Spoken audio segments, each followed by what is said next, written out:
Vous êtes devant Monsieur Joël Billiat, prof de mathématiques. Je vous dis bienvenue à ce cours de seconde et j'espère pouvoir être efficace pendant toute cette année scolaire. Le premier chapitre est un chapitre, bien sûr, de révision générale pour les questions les plus importantes que vous devez absolument connaître pour faire une bonne année de seconde. Le premier chapitre est le chapitre sur la proportionnalité. Alors, j'explique. 6 est le double de 3. 12 est le double de 6. Alors, on dit que 6 et 12 sont proportionnels à 3 et 6. Et, bien sûr, nous avons l'égalité 6 divisé par 3 égale 12 divisé par 6. Et le rapport de proportionnalité, c'est 2. Donc, voilà des nombres comme 6 et 12 proportionnels à 3 et 6. Et le rapport de proportionnalité, c'est 2. Encore un exemple très facile. 6 est le triple de 2. 12 est le triple de 4. Donc, 6 sur 2 égale 12 sur 4. Et le rapport de proportionnalité ici, c'est 3. Alors, bien sûr, dans le cas général, on écrit A divisé par B égale C divisé par D égale un rapport R. Donc, A et C sont proportionnels à B et D si l'on a l'égalité A sur B égale C sur D. Cette égalité s'appelle une proportion. Voilà. Quelles sont les propriétés des proportions? Alors, premièrement, nous avons A sur B égale C sur D. Nous allons réduire au même dénominateur BD. Il y avait B. J'ai multiplié par D, donc le numérateur aussi doit être multiplié par D. Pour la deuxième, il y avait D comme dénominateur. Maintenant, il y a BD. J'ai multiplié par B au numérateur aussi. Ça fait BC. Simplifions par BD et ça nous donne le résultat AD égale BC. Regardez comme il est facile à retenir. AD égale BC. On appelle ce produit AD le produit en croix. Le produit en croix. Donc, si A sur B égale C sur D, cela implique finalement que AD égale BC. Et à quoi sert ce résultat? Eh bien, à résoudre, par exemple, une équation. Trouver x de telle sorte que 2x plus 1 sur x moins 4 soit, par exemple, égal à 3 cinquièmes. Eh bien, voici notre proportion. On va écrire le produit en croix. Donc, 5 fois 2x plus 1 égale 3 fois x moins 4. Il s'agit de trouver x. Alors, on développe. Ça fait 10x plus 5 égale 3x moins 12. On va isoler les termes en x. Ça nous donne 10x moins 3x égale moins 12 moins 5. Donc, 7x égale moins 17. Finalement, x égale moins 17 divisé par 5. Donc, vous voyez que cette propriété qu'on a appelée le produit en croix permet de résoudre des équations. Deuxièmement, je pars de la proportion A sur B égale C sur D. Et ce rapport qui est là, je vais l'appeler R sur 1. Alors, j'en déduis. Regardez, A fois 1 égale B fois R. C'est-à-dire A égale BR. Après, C que multiplie 1, ça fait C égale DR. Et pourquoi tout ça? C'est pour vous prouver que si l'on a la proportion A sur B égale C sur D, on peut avoir un rapport égal à chacun d'eux en faisant la somme des numérateurs et la somme des dénominateurs. Ou bien un rapport égal en faisant la différence des numérateurs et la différence des dénominateurs. Il faut bien sûr prouver ce résultat. Je vais prouver que ce résultat est égal à K. Alors, commençons par le premier. A plus C sur B plus D. Remplaçons A par BR. Plus C, on le remplace par DR. Divisé par B plus D. Mettons R en facteur, ça nous fait B plus D facteur de R divisé par B plus D. En simplifiant par B plus D, vous voyez que ce rapport est égal à R. Donc ce rapport est égal à A sur B égal à C sur D. Démontrons pour la deuxième fraction. Alors A moins C sur B moins D. A, je le remplace par BR moins C qui vaut DR sur B moins D. Mettons R en facteur. B moins D sur B moins D. On simplifie par B moins D et vous voyez que ce rapport est encore égal à R. Maintenant, une précaution qu'il faut prendre, vous savez tous que la division par 0 est impossible. Personne au monde ne peut diviser un nombre donné par 0. Donc, à chaque fois que l'on écrit un rapport, par exemple A sur B égale C sur D, il faut toujours préciser B différent de 0, D différent de 0. Et ici, par exemple, il faudra préciser que B moins D n'est pas égal à 0, c'est-à-dire que B est différent de D. À chaque fois que vous écrirez des rapports avec des lettres qui représentent des nombres, il ne faudra jamais oublier d'écrire que le dénominateur doit être différent de 0. Deuxième paragraphe, tableau de proportionnalité.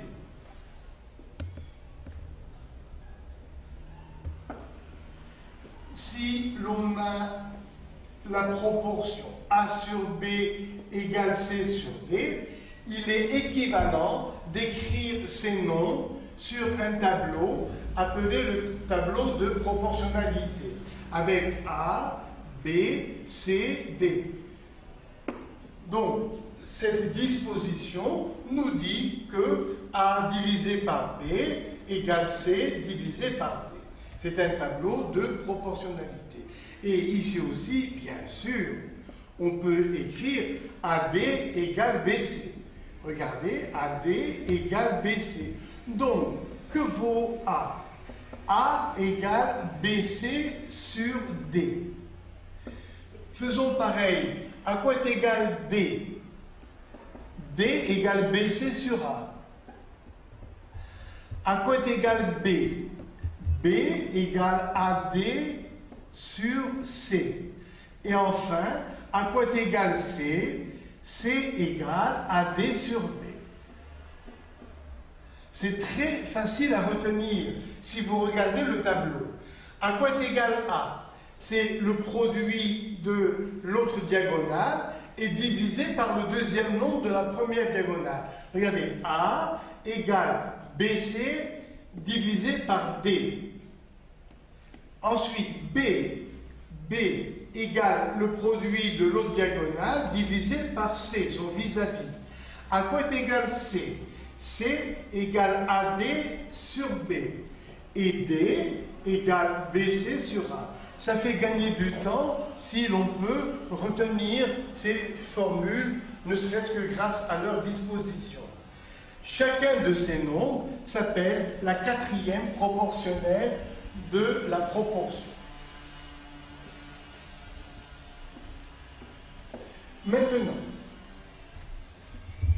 la relation y égale ax, elle aussi est une relation de proportionnalité, parce que pour x différent de 0, on peut écrire a égale y sur x.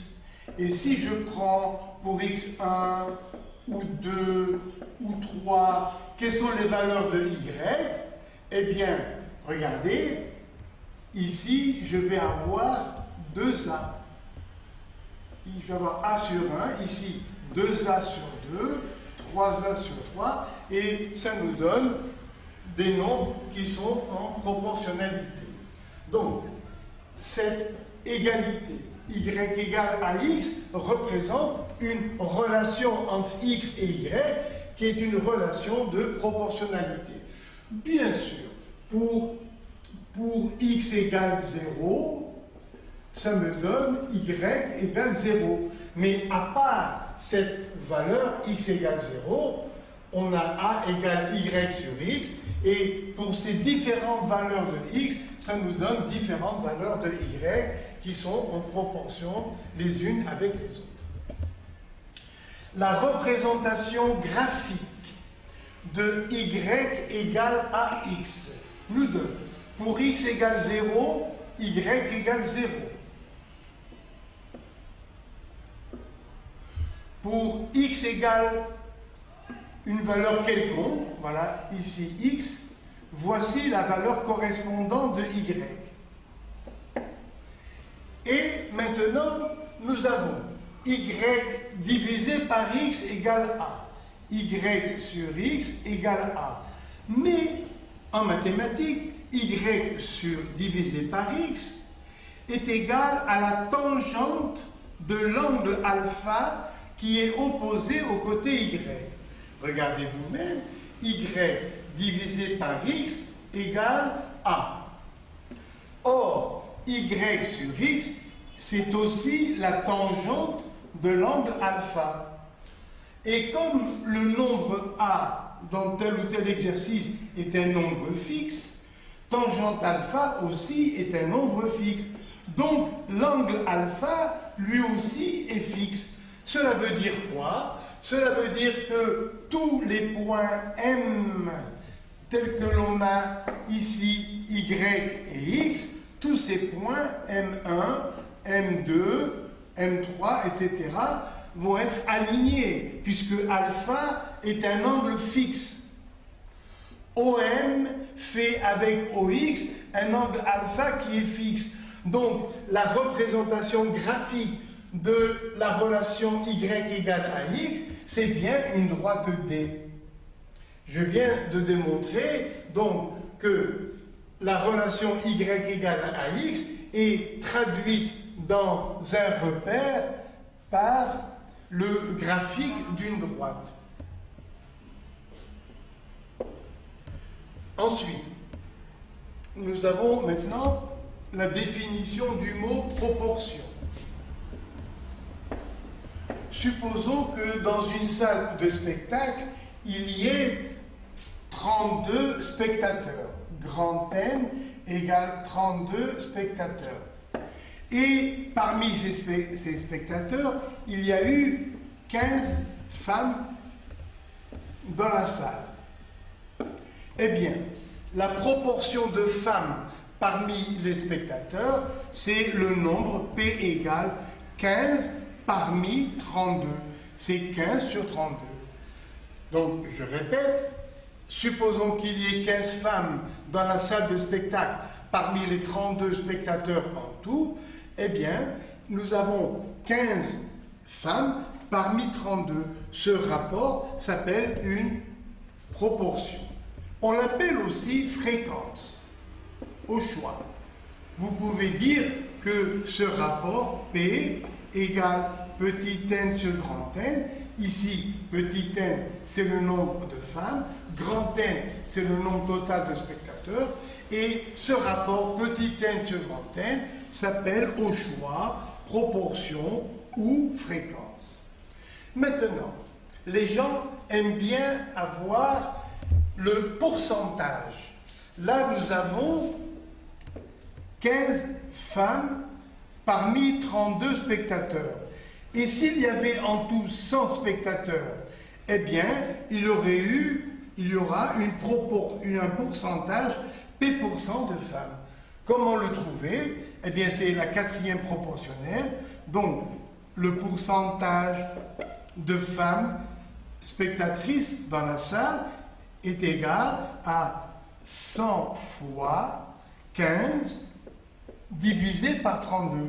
Là, on retrouve la proportion. Donc, le pourcentage à retenir par cœur, c'est 100 fois la proportion ou 100 fois la fréquence, suivant le nom du chapitre que vous faites. Quand vous ferez les statistiques, on vous écrira pourcentage égale 100 fois la fréquence. Bien, continuons nos révisions. Les nombres et puissances d'un rationnel. Alors, quels sont les ensembles de nombres que l'on utilise en mathématiques? L'ensemble des entiers naturels, désignés par la lettre N, que vous connaissez bien, formés de 0, 1, 2, 3, et ainsi de suite jusqu'à l'infini. Ensemble des entiers naturels. Deuxièmement, l'ensemble des entiers relatifs, que l'on désigne par la lettre Z, égale, alors depuis moins l'infini, moins 3, moins 2, moins 1, 0, 1, 2, 3, et ainsi de suite, jusqu'à l'infini. Puis, vous avez l'ensemble des nombres décimaux, l'ensemble des nombres rationnels et l'ensemble des nombres réels. Alors, l'ensemble des nombres décimaux. Un nombre est décimal lorsque il s'écrit avec une partie entière, une virgule et une partie décimale. Par exemple, 271 divisé par 5. Multiplions par 2 les deux termes. Ça nous fait 2 fois 1, 2, 2 fois 7, 14, 542 sur 10, c'est-à-dire 54,2. Donc, un nombre décimal est un nombre qui s'écrit avec une virgule. Devant la virgule, c'est la partie entière. Après la virgule, c'est la partie décimale. Encore un exemple, 538 divisé par 100 égale 5,38. Et vous voyez, la partie décimale s'arrête. Comment reconnaître qu'un nombre est décimal? Eh bien, une fraction est décimale lorsque son dénominateur est 2, 5 ou des puissances de 10.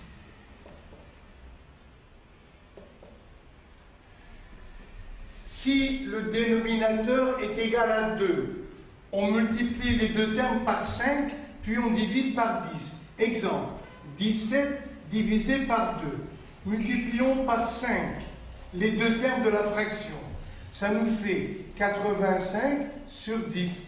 Et voilà, donc ce que vous connaissez bien, comme nombre décimal, ça nous fait 8,5. Si le dénominateur est égal à 5, c'est comme l'exemple de tout à l'heure, on multiplie par 2 les deux termes de la fraction pour avoir le 10 et ça nous donne automatiquement la réponse en nombre décimal. Maintenant, bien sûr, 7 divisé par 10, ça nous fait 0,7. 5,83 divisé par 100, ça nous fait 0,0583. 8714 divisé par 1000, ça nous fait 8,714. Pourquoi vous ai-je donné beaucoup d'exemples? Pour vous montrer que lorsqu'un nombre ou une fraction est décimale, nous avons une virgule et une partie décimale qui s'arrête, qui est finie. Ce n'est pas le cas pour les nombres appelés rationnels dont l'ensemble est désigné par Q. ces nombres rationnels sont égaux à des fractions qui n'ont pas 2, 5 ou des puissances de 2 et 5 au dénominateur. Par exemple, 3, si je divise 4 par 3, ça me fait 1,3, 3. Oh là là, c'est infini. Le nombre de décimales est infini. Mais heureusement, cette partie décimale 3 se répète constamment. On dit qu'elle est périodique. Donc, si le dénominateur d'une fraction n'est pas 2 ou 5, est alors un nombre appelé nombre premier, comme 3, ou 7, ou 11, ou 13, alors on obtient une partie décimale qui est infinie. C'est la caractéristique d'un nombre rationnel d'avoir une partie décimale infinie, mais périodique qui se répète. Si je divise 2 par 3, ça va me faire 0, 6, 6, 6, 6, etc.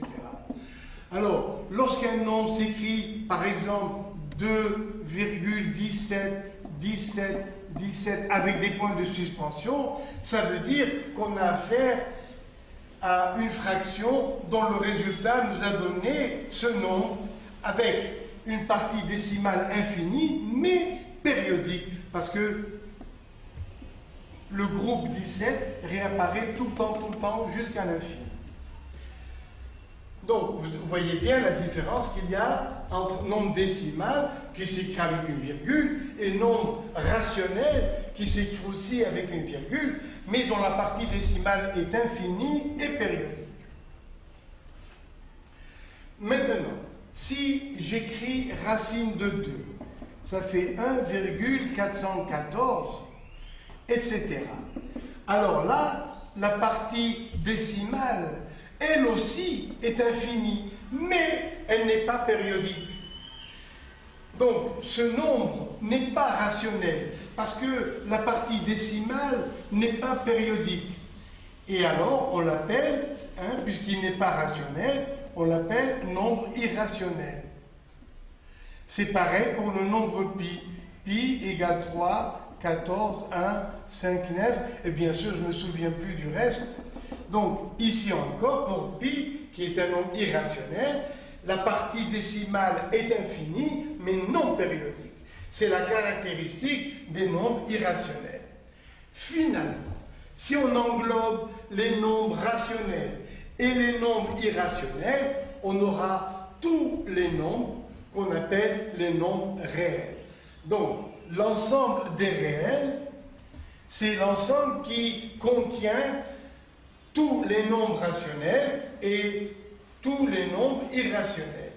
Maintenant, les nombres rationnels eux-mêmes contiennent les entiers naturels, les entiers relatifs et les décimaux. Par exemple, si vous écrivez le nombre moins 3, je peux l'écrire moins 3 divisé par 1 égale, d'abord c'est une fraction, deuxièmement ça fait moins 3,000. Donc on pourrait dire que ici aussi il y a une partie décimale infinie et périodique, donc à la rigueur on peut dire que ce nombre entier relatif est un nombre rationnel. Pareil bien sûr pour les entiers naturels. 2 peut s'écrire 2,00 autant qu'on voudra. Donc, les entiers naturels, les entiers relatifs sont eux aussi des nombres rationnels. Pour les nombres décimaux, c'est pareil. Si vous avez le nombre décimal, par exemple, n égale 4,13, eh bien, vous pouvez ajouter autant de zéros que vous voudrez. Donc, l'ensemble des entiers rationnels contient également l'ensemble des nombres décimaux.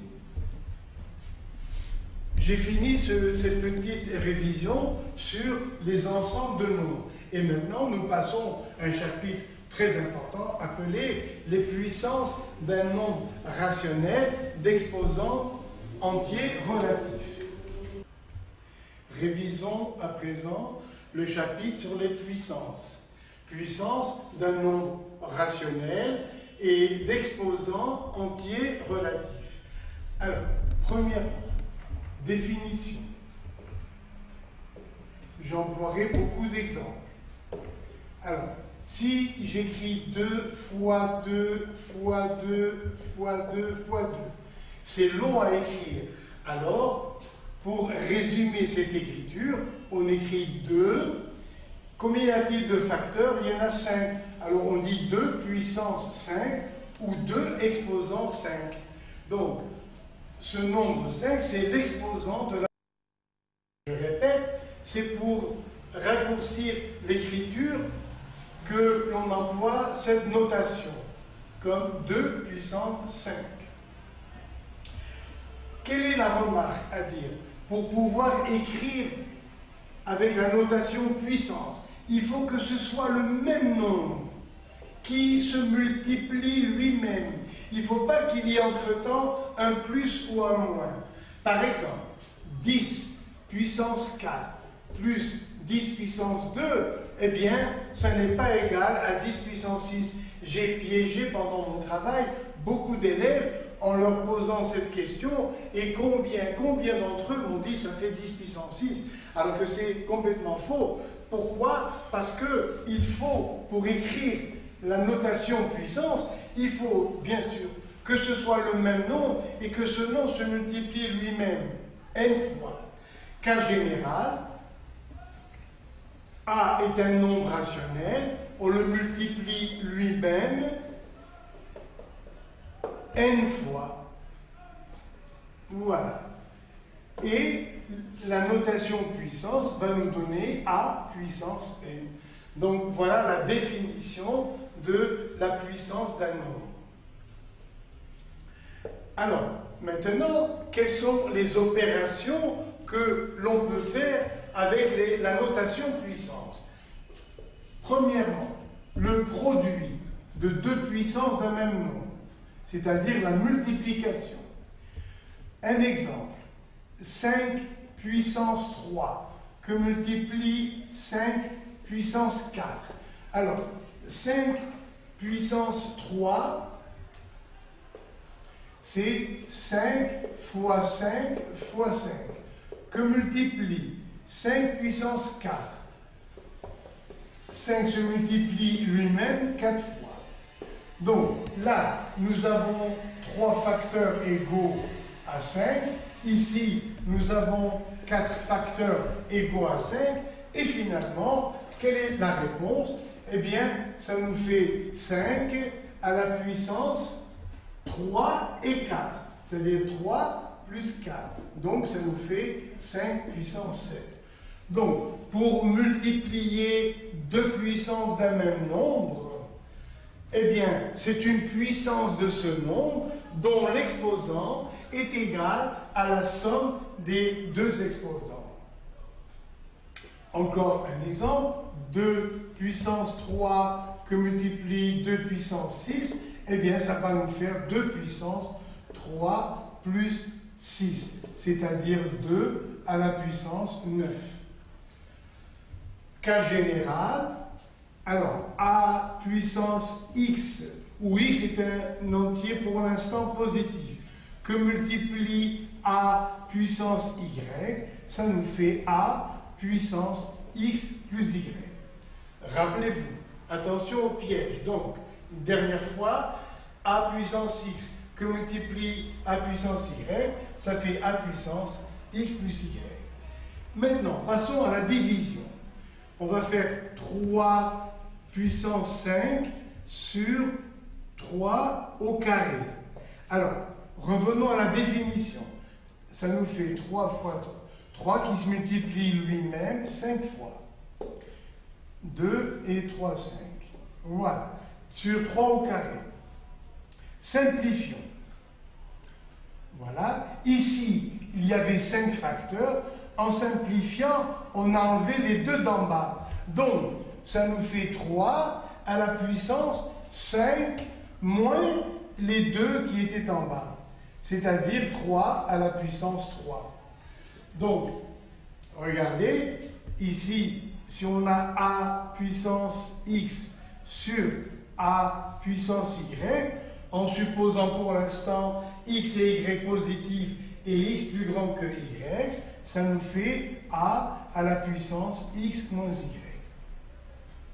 Bien, alors, cas particulier maintenant, si je dois diviser 4 puissance 2 par 4 puissance 5, allons-y, ça nous fait 4 fois 4 sur 4 puissance 5.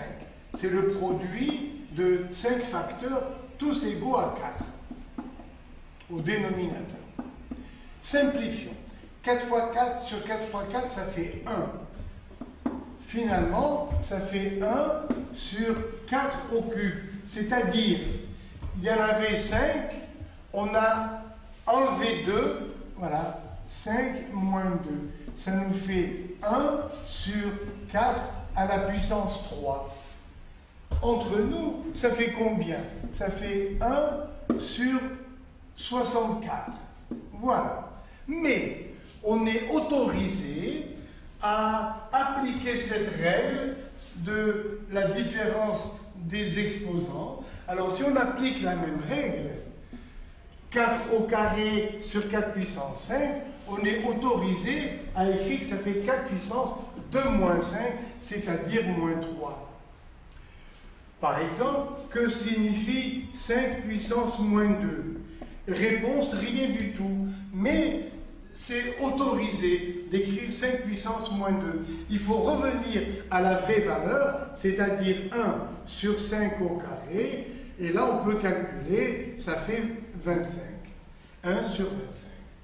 Un dernier, 2 puissance moins 3 ne veut rien dire. On le remplace d'abord par 1 sur 2 puissance 3, c'est-à-dire 1 sur 8. Donc, maintenant, on peut écrire a puissance x sur a puissance y, quels que soient les nombres entiers relatifs x et y, eh bien, ça nous fait a puissance x moins y. Chaque fois qu'on met des lettres, bien sûr, il faut s'assurer que le dénominateur n'est pas nul. Donc, en parenthèse, vous mettez avec a différent de 0. Encore, continuons. 2 puissance 5 divisé par lui-même. Eh bien, tout nombre divisé par lui-même donne comme résultat 1. Mais, si on applique cette formule, ça va faire 2 puissance 5 moins 5, c'est-à-dire 2 puissance 0. Et ainsi de suite pour tous les nombres différents de 0. Parce qu'on n'a pas le droit d'écrire 0 puissance x sur 0 puissance y. Ça n'a pas de sens. Vous voyez? Donc, cette opération comme celle-là, qui nous donne 2 puissance 0 égale 1, à condition qu'on ne divise pas une puissance de 0. Donc, pour a différent de 0, a puissance 0 est égal à 1. Quel que soit le nombre donné, élevé à la puissance 0, ça fait 1. Ce n'est qu'une notation. Et pourquoi 1?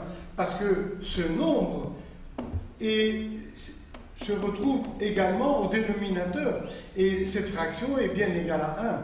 On peut recommencer avec n'importe quel nombre, sauf 0. Donc, à retenir, pour a différent de 0, a puissance 0 égale à 1.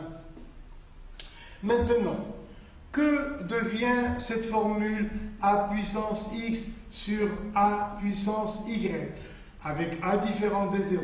Nous avons dit que ça fait a puissance x moins y. Pour ne pas oublier, je dis parfois à mes élèves, a puissance, l'exposant d'en haut, divisé par a puissance, l'exposant d'en bas, égale a puissance, le haut moins le bas. Ça sert à éviter des erreurs. Par exemple, 3 puissance 5 sur 3 puissance moins 2. Ça fait 3 à quelle puissance? l'exposant d'en haut moins l'exposant d'en bas. Ça nous fait 5 moins 2. Ça fait 5 plus 2, ça fait 7. Encore. 2 puissance moins 4 sur 2 puissance 3. Ça fait combien? Ça fait 2 puissance le haut moins le bas. L'exposant d'en haut moins l'exposant d'en bas. Ça fait moins 4 moins 3. Ça fait moins 7. Encore. 6 puissance moins 5 sur 6 puissance 5 égale 6 à quelle puissance? Encore une fois, je vous répète, le haut moins le bas. Moins 5, encore moins 5, ça fait moins 10. Et la valeur réelle, c'est 1 sur 6 à la puissance 10. Alors, un dernier, 2 puissance moins 4 sur 2 puissance moins 1 égale 2 puissance, le haut moins le bas. Ça fait moins 4 moins 1. Ça fait moins 4 plus 1, c'est-à-dire moins 3. Et 2 puissance moins 3 signifie quoi? Ça signifie 1 sur 2 à la puissance 3. Maintenant, essayez avant moi de trouver le rapport 2 puissance n, si n est un entier naturel, divisé par 2. J'ai posé cette question à pas mal d'élèves pendant de nombreuses années et beaucoup n'ont pas trouvé. Alors, 2 puissance n divisé par 2. Eh bien, 2 tout seul, c'est comme 2 puissance 1. Donc, ça nous donne la réponse 2 puissance n moins 1. Encore, 5 puissance 3n plus 4, où n est un entier naturel, sur 5 puissance n moins 2. Qu'est-ce que ça donne? Eh bien, ça fait 5 à la puissance, l'exposant d'en haut moins l'exposant d'en bas, ça fait 3n plus 4 moins n moins 2. C'est-à-dire, ça fait 5 puissance 3n plus 4 moins n plus 2. Et finalement, ça fait 5 à la puissance 3n moins n, ça fait 2n, plus 4 plus 2, ça fait plus 6. Donc, pourquoi pas, hein, ce sont des mots faciles, a puissance exposant d'en haut divisé par a puissance exposant d'en bas, ça fait a puissance le haut moins le bas. Bien sûr, avec a différent de 0. Continuons la leçon. Continuons la leçon avec les paragraphes qui sont là. Puissance d'un produit, d'un quotient, puissance d'une puissance, les puissances du nombre 10 et l'écriture scientifique. Alors, premièrement, puissance d'un produit. Par exemple, AB au cube égale, voilà un produit. On cherche la puissance 3. Eh bien, ça veut dire AB que multiplie lui-même 3 fois. C'est-à-dire A fois A au cube, que multiplie B au cube. Donc, cas général, AB à la puissance x, eh bien, ce sera A puissance x que multiplie B puissance x. Par exemple, 2x au cube. Eh bien, ça fait 2 au cube fois x au cube. C'est-à-dire, ça fait 8x au cube. 5x au carré, eh bien, ça fait 5 au carré fois x au carré, c'est-à-dire 25x2. Tout simplement. Alors maintenant, puissance d'un quotient. Je cherche a sur b, par exemple, à la puissance 4. Vous voyez, j'ai écrit des lettres, un nombre littéral, a divisé par b. Donc, je dois dire b étant différent de 0, calculons a sur b à la puissance 4. Eh bien, c'est-à-dire ce nombre multiplié par lui-même 4 fois. Ça fait a sur b que multiplie a sur b, que multiplie a sur b, et que multiplie a sur b. Et bien finalement, ça nous fait a à la puissance 4 sur b à la puissance 4.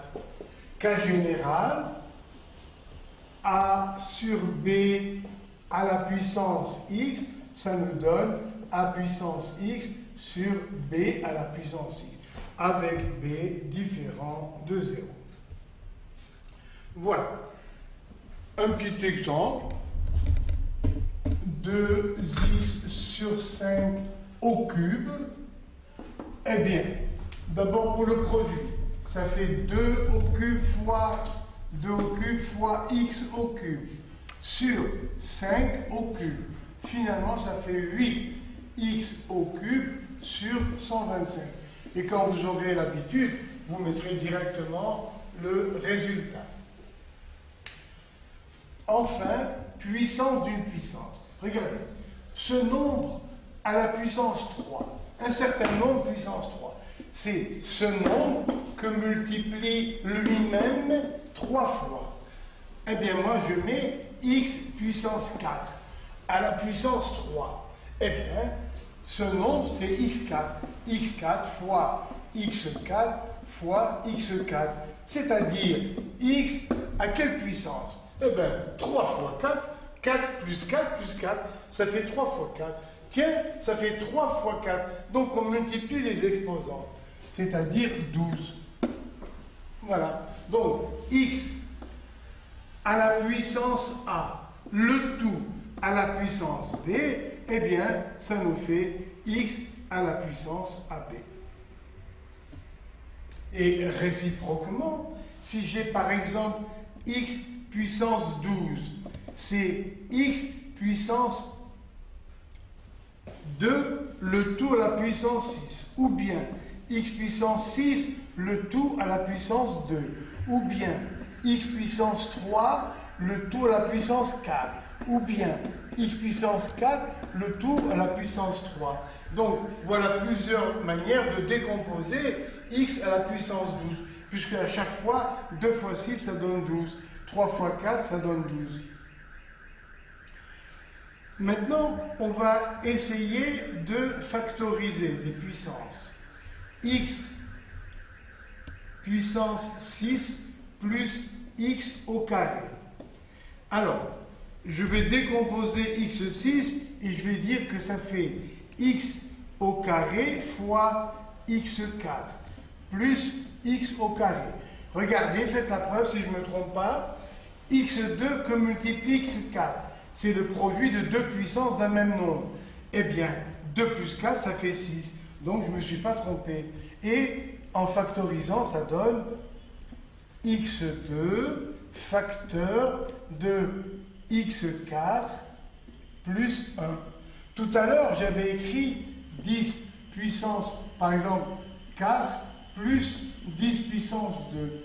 Eh bien, 10 puissance 4, ça fait 10 puissance 2 fois lui-même, plus 10 puissance 2. Mettons 10 puissance 2 en facteur, ça fait 10 puissance 2 facteur de 10 puissance 2 plus 1.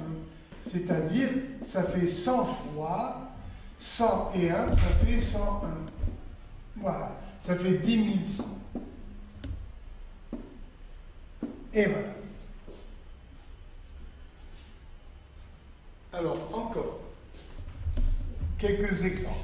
X puissance 2, le tout à la puissance 5. Ça nous fait x puissance 2 fois 5, 10. Ne confondez pas avec x2 fois x5.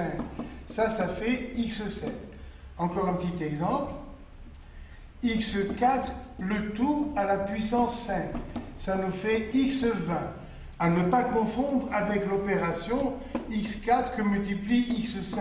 Ça donne x puissance 9. 4 plus 5 égale 9. Continuons, peut-être quelques-uns. x3 que multiplie x puissance moins 2. Ça fait x puissance 3 plus moins 2, eh bien ça fait 1, c'est-à-dire x. Voilà, terminé cette leçon sur les puissances. Et tout à l'heure, nous allons faire la leçon réciproque qui s'appelle les racines carrées. Le temps d'effacer le tableau et je vous reprends. Alors, j'ai oublié tout à l'heure qu'avant la leçon sur la racine carrée, il fallait que je fasse 2 petits paragraphes sur les puissances de 10. Exemple. 10 puissance 1, bien sûr, ça fait 10. 10 puissance 2, c'est 10 fois 10, ça fait 100. 10 puissance 3, eh bien, ça fait 1000. Donc, comment reconnaître? Eh bien, l'exposant a une valeur égale au nombre de zéros. C'est-à-dire que 10 puissance 6 sera écrit avec 1 suivi de 6 zéros. Maintenant, 1 sur 10 s'écrit 1 sur 10 puissance 1, c'est-à-dire 10 puissance moins 1. Et 1 dixième, c'est 0,1. Alors, retenez bien, 10 puissance moins 1 s'écrit 0,1. Donc, le 1 est à la première place après la virgule. Essayons 1 sur 10 au carré, c'est-à-dire 1 sur 100. C'est-à-dire 0,01. Dans l'écriture que nous avons acceptée tout à l'heure, ça fait 10 puissance moins 2. Où se trouve le 1? Il se trouve à la deuxième place après la virgule. Continuons. 1 sur 1000 est égal à 0,201. Mais 1 sur 1000, c'est 1 sur 10 au cube, c'est-à-dire 10 puissance moins 3. Donc, lorsque l'exposant est un nombre entier négatif, sa valeur absolue indique la place du 1 après la virgule. Regardez, là nous avons 3, le 1 est à la troisième place. Donc, généralisons, 10 puissance moins 4, eh bien, c'est 0, et le 1 viendra à la quatrième place après la virgule, et voilà, 10 puissance moins 6 égale 0,1, 2, 3, 4, 5, et à la sixième place, il y a le 1. Ou bien, si vous préférez, le nombre qui est ici indique le nombre total de 0. Choisissez le moyen que vous voulez. Ici, 10 puissance moins 6, en tout, il y a 6 zéros et qui terminent par le 1. Un petit calcul pour nous mettre en forme. 10 puissance 3 que multiplie 10 puissance moins 2, eh bien ça fait 10 puissance 3 plus moins 2, ça fait 1, et finalement ça fait 10. Voilà, j'ai fini pour ce paragraphe. Maintenant, nous allons transformer certains nombres. Par exemple, 0,0005327 1. Voilà. Alors, comment pouvons-nous l'écrire? Avec, à l'aide des puissances de 10. Eh bien, si je dis ce nombre, c'est 5,3271.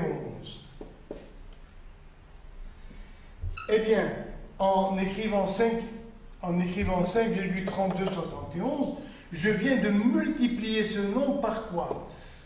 Eh bien, je l'ai multiplié par 10 000. Donc, pour garder sa valeur, il faut que je divise par 10 000. Donc, je dois diviser par 10 puissance 4. Et, pour simplifier l'écriture, ça fait 5,3271 fois 10 puissance moins 4. C'est celle-là l'écriture que nous voulons. Donc, regardez, j'ai déplacé la virgule 4 fois. Une fois, 2 fois, 3 fois, 4 fois. Eh bien, ça me rappelle qu'il faut que je mette 10 moins 4. Ou bien, ce même nombre, si je l'écris 53,271, comment le corriger avec les 10 puissances pour garder la même valeur? Alors, quand je prends 53 virgules, ça veut dire que la virgule est venue ici. Regardez vous-même. Quelle est sa position après la virgule? 1, 2, 3, 4, 5. Donc, je vais normalement diviser par 10 puissance 5. Parce que là, en mettant la virgule ici, j'ai multiplié par 100 000. Regardez, si je la mets ici, je multiplie par 10, par 100, par 1000, par 10 000, par 100 000. Donc, quand j'ai écrit 53,271, je viens de multiplier par 100 000 ce nombre. De quel droit? Il faut corriger en divisant par 10 puissance 5. Mais l'écriture est plus agréable en mettant 53,271, 10 puissance moins 5. Ou bien, si j'écris ce nombre 532,71, où jusqu'où ai-je déplacé la virgule? Je l'ai déplacé jusqu'ici. À quelle position après la virgule? 1, 2, 3, 4, 5, 6. Donc, je peux tout de suite mettre 10 puissance moins 6. Et si je prends le nombre en entier, c'est-à-dire 53 271, alors là, la virgule est carrément venue là. À quelle position? 1, 2, 3, 4, 5, 6, 7, 8. Donc, ça me fera ce nombre que multiplie 10 puissance moins 8. Alors, passons au dernier, vraiment, c'est le dernier paragraphe de la leçon qui s'appelle l'écriture scientifique. Si l'on a un nombre comme 0,00835, l'écriture scientifique recommande d'écrire seulement un seul chiffre avant la virgule, qui ne soit pas 0, 8,35. Alors, comment corriger? Alors, j'ai mis la virgule ici. À quelle position? 1, 2, 3, 4. Donc, pour corriger, je divise par 10 000, c'est-à-dire je multiplie par 10 puissance moins 4. Encore un exemple. 93 285. Nous voulons l'écrire comme nous le dit l'écriture scientifique. L'écriture scientifique veut qu'on écrive tous les nombres avec un seul chiffre avant la virgule. Donc ça nous fait 9,3285. Mais cette fois-ci, en mettant la virgule ici, j'ai divisé par 10, par 100, par 1000, par 10 000. 1, 2, 3, 4. Vous voyez, j'ai mis une virgule ici. Donc, ce nombre, je viens de le diviser par 10 000. De quel droit? Eh bien, pour corriger, je multiplie par 10 000. Donc, en mettant la virgule ici, j'ai divisé ce nombre par 10 000. Et pour corriger, je multiplie par 10 000, comme ça, je retrouve la vraie valeur. Encore quelques exemples. 0, 1, 2, 3, 4, 5, 6, voilà. Allez, 61, 973. Alors, quelle est son écriture scientifique? Eh bien, je prends le 6, 6,1973. Où est venue la virgule? Ici. À quelle position après la virgule? 1, 2, 3, 4, 5, 6, 7. Donc, j'ai multiplié ce nombre par 10 puissance 7 en l'écrivant comme ça. Maintenant, je vais diviser par 10 puissance 7, c'est-à-dire je vais multiplier par 10 puissance moins 7. Encore, nous avons un nombre n qui vaut 451 237 fois 10 puissance, par exemple, 4. Voilà ce nombre. Écrivons-le sous forme scientifique, en laissant de côté pour l'instant 10 puissance 4. Alors, écriture scientifique, ça fait 4 virgules,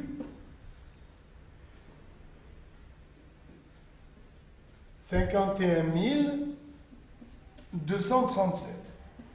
Donc, en plaçant la virgule ici, j'ai divisé ce nombre par 10 puissance 1, 2, 3, 4, 5. Donc, je multiplie par 10 puissance 5. Mais il y avait déjà 10 puissance 4. Je le laisse, bien sûr. Finalement, ce nombre, dans l'écriture scientifique, s'écrit 4,51 237 fois 10 à la puissance 9. Encore un exemple, nous avons le nombre 0,08529 fois 10 puissance moins 3. Quelle est son écriture scientifique? Alors, n égale 8,529. Laissons ça pour tout à l'heure. 8,529. En plaçant la virgule ici, j'ai multiplié ce nombre par 1000. Vous voyez, par 10 puissance 3. Pour corriger, je multiplie par 10 moins 3. Ça veut dire je divise par 1000. Donc, ça veut dire que je multiplie par 10 moins 3. Remettons notre 10 moins 2 qu'il y avait au début. Donc, finalement, l'écriture scientifique de ce nombre sera 8,529 fois 10 à la puissance moins 5. Et voilà la leçon sur les puissances vraiment terminée. Nous allons passer maintenant à la leçon sur les racines carrées.